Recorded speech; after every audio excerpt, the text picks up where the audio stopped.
பூஞ்சோலை மாணவர்கள் அனைவருக்கும் வணக்கம். இன்னைக்கு கலவைகள் அதோட பயன்கள் பார்க்க போகிறோம்.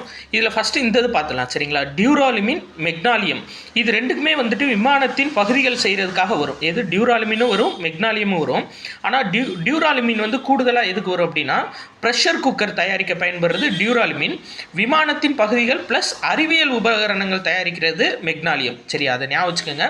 அதாவது டியூராலுமின், மெக்னாலியம் இது ரெண்டுமே விமானத்தின் பகுதிகள் தயாரிக்க பயன்படுறதான். ஆனால் டியூராலுமின் வந்து ப்ரெஷர் குக்கர் எக்ஸ்ட்ரா தயாரிப்பாங்க. அதில் மெக்னாலியத்தில் அறிவியல் உபகரணங்கள் தயாரிப்பாங்க. அடுத்து பாருங்கள், பித்தளையை பொறுத்தவரை மின் இணைப்புகள், பதக்கங்கள், அலங்கார பொருட்கள், கடின உபகரணங்கள். ஸோ அலங்கார பொருட்கள்ன்றது ரொம்ப முக்கியம் பித்தளையில்.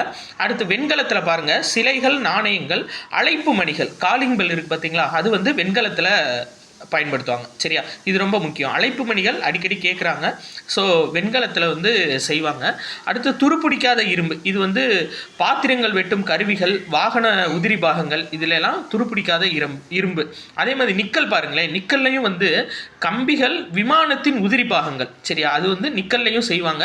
ப்ளஸ் உந்திகள்னால் அது வந்துட்டு இந்த ராக்கெட்டு என்ஜின் இருக்கும் பார்த்தீங்களா, உந்து சக்தி அந்த தான். அப்போ உந்திகள் வந்து நிக்கல், இரும்பு உந்திகள் தயாரிக்க பயன்படுது. இது எதில் இருக்குன்னு பார்த்தீங்கன்னா 10th சயின்ஸ் புக்கில் 8வது லெசன் தனிமங்களின் ஆவர்த்தன வகைப்பாடு அப்படின்ற பாடத்தில் இருக்குது. நன்றி.